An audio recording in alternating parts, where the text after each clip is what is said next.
G'day everybody and welcome back to part 4 of the Mitsubishi 3.8 swap. Sorry it's been a while in between videos. I had to move house over the weekend. Certainly wouldn't recommend doing that in the middle of an engine swap, but I have a heap more space and a much better shed now, so we should be able to crack through the rest of this pretty quickly. You might see in the videos that we're jumping between locations. Don't get confused by that. It's just where I managed to film some stuff.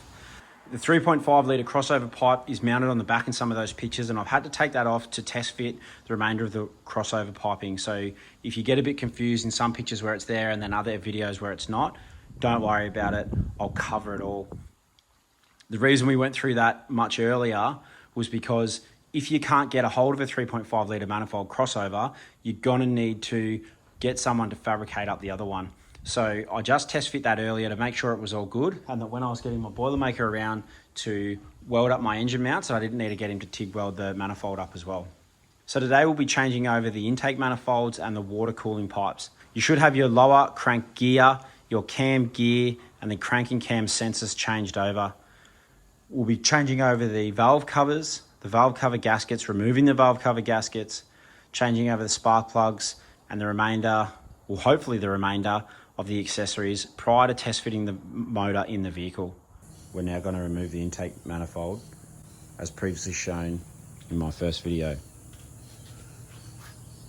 You'll have a bolt here, two 12mm bolts on the plenum bracket, and 1, 2, 3, 4, 5, 6, 7 bolts on the lower manifold. Remove the bolts that secure the intake manifold to the plenum brackets and to the lower manifold. Remove the manifold.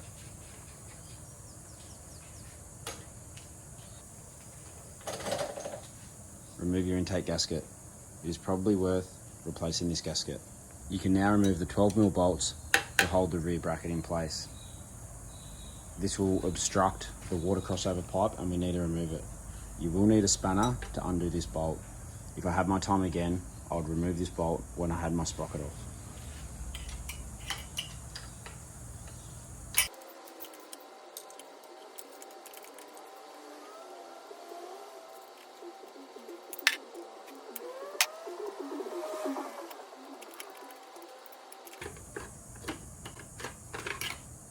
Remove the bracket. Now we can remove the fuel rail and the lower intake manifold. The fuel rail is held in place with 4 12mm bolts. Undo those bolts and remove the fuel rail.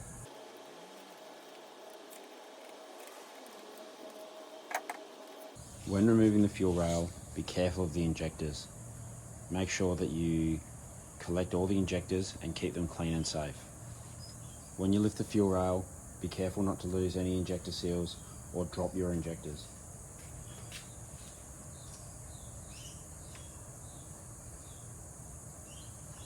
Some of the injector seals will occasionally get caught behind. Use a pick, careful not to damage the seal, and gently remove the seal. Once you have removed the fuel rail, collect the 4 fuel rail spaces and place them somewhere safe. Take a marker and indicate the front of the intake manifold plenum. You can install this both ways. We need to know which way was the front. You can now remove the 8 12mm bolts and spacers. There is 1, 2, 3, 4, 5, 6, 7, 8 12mm bolts to remove.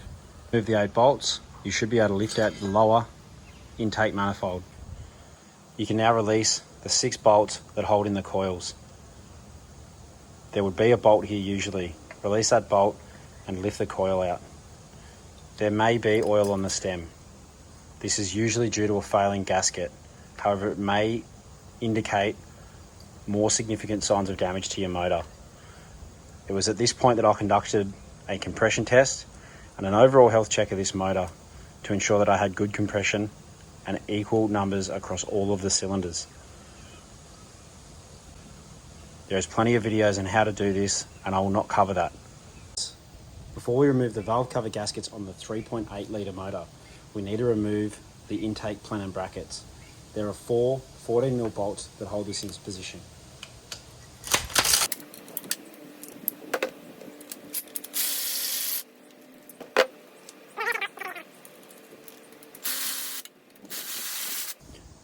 We can now remove the rear plenum bracket.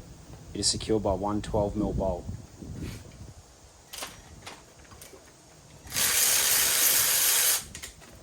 Before you go on with the next step, order yourself a set of valve cover gaskets to suit your original motor. These are for the 3-litre 6G72. This is the part that I used. There are many compatible parts. Utilising a 3/8 drive will remove all of the spark plugs from the spark plug well. There are some really great videos on YouTube on how to inspect spark plugs to get an idea of the general condition of your motor. It's a good idea to have a look at these to get an indication of the condition of the motor that you're about to install in your vehicle. Once we've got our new seals, we can remove the valve cover gaskets off the 3.8 litre motor. There is 6 10mm bolts on either side.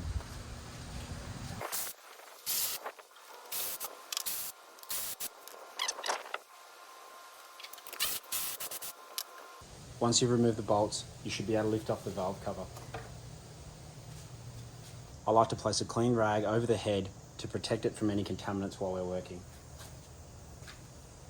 We'll now do the same for the other side. Once you've removed the bolts, the valve cover should lift off. We'll not reuse these valve covers. Place them aside. Your 3.8 motor should now look like this with the valve covers and the upper manifolds removed. We'll now move on to the 3-litre motor and start transferring the necessary parts across. You're now looking at the upper section of the original 3-litre motor. We'll start by removing the intake plenum. Utilising a 12mm socket, we'll release the 2 brackets for the fuel hoses. Release the bracket for the upper plenum by removing the 2 12mm bolts at the top and the 2 14mm bolts at the bottom.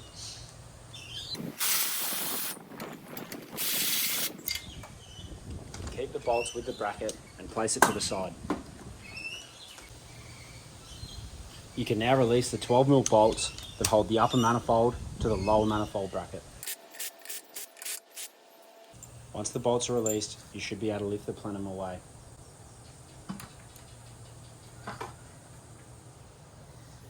Remove the upper and lower coolant pipes and you should be able to remove the upper housing.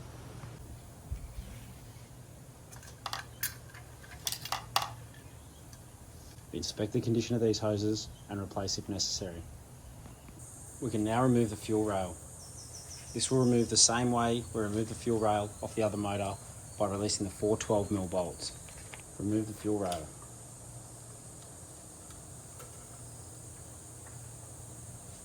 We can now remove the valve covers off the 3-litre motor.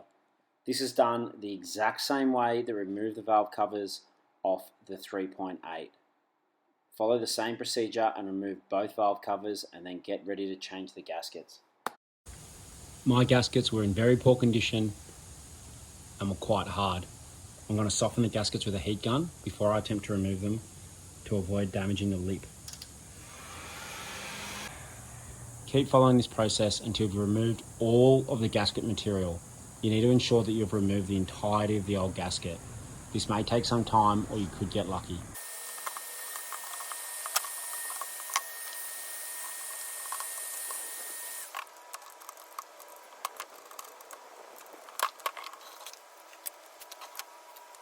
"2,000 years later." We've got the gasket out. That's all that remains of the gasket. It was hard and brittle, which is why the valve cover gaskets were leaking so badly on this old motor. Once you have removed the outer gasket, we need to remove the gasket from the inner tubes. I found it easiest to use a 90mm socket and tap out the seals.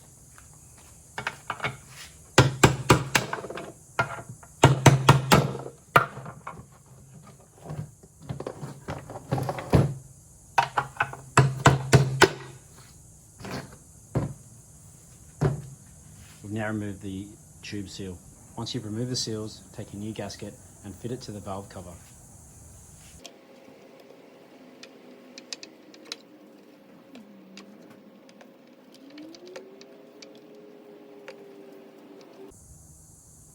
Follow the same process for the other side, ensuring that the raised section is facing downwards. Take a razor blade and clean the mating surface on top of the head, being careful not to damage the aluminium surface. Remove any old gasket material or sealant.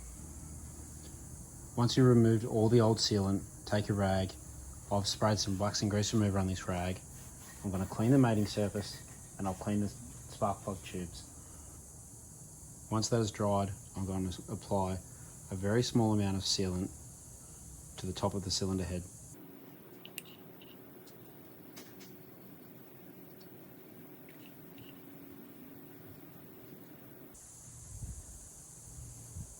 Install the 3 new spark plug tube seals. The seal should face upwards and there is a recess that it will stop it being put on too low.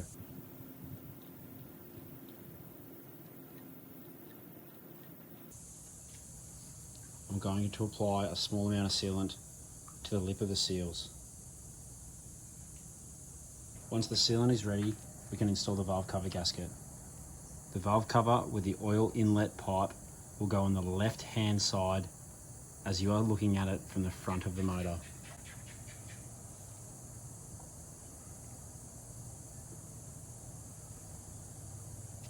Reinstall the 10mm bolts and tighten to approximately 13 Newton meters.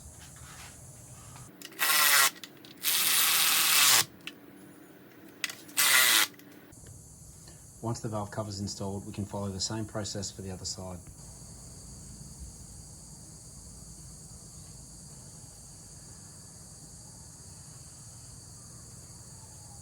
We've now fitted both valve covers off the 3 litre motor to the 3.8 litre motor. We can now move back to the 3 litre motor and remove the remainder of the water pump assembly.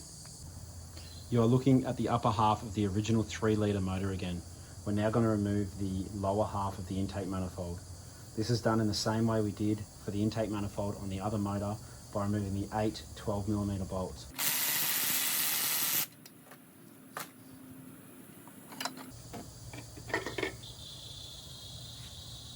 Remove the manifold and place it aside. We will not need this manifold again. We can now remove the front water pump housing assembly. It is held on with a series of 12mm bolts.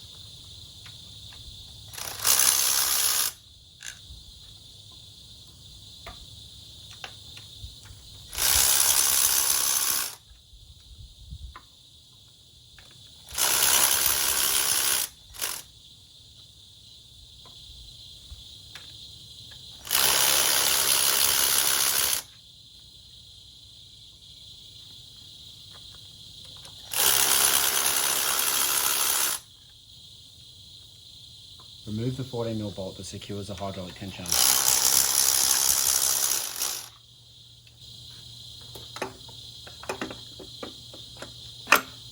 You should now be able to remove the entire assembly. We'll now move to the rear of the motor. Now looking at the rear of the original 3 litre motor. We need to release the 4 12mm nuts that hold the crossover pipe on.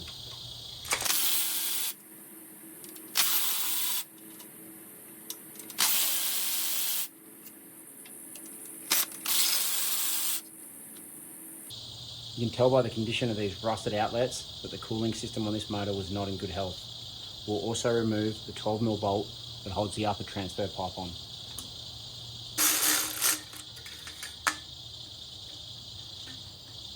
We can now remove the 12mm bolts that feed the heater pipes. We can now remove the 12mm bolts that secure the heater pipes to the block.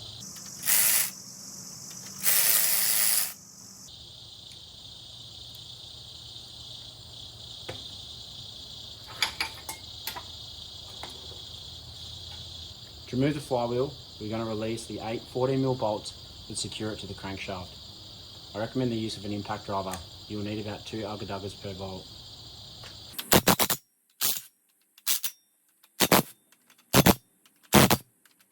Once the bolts are removed, remove the flywheel.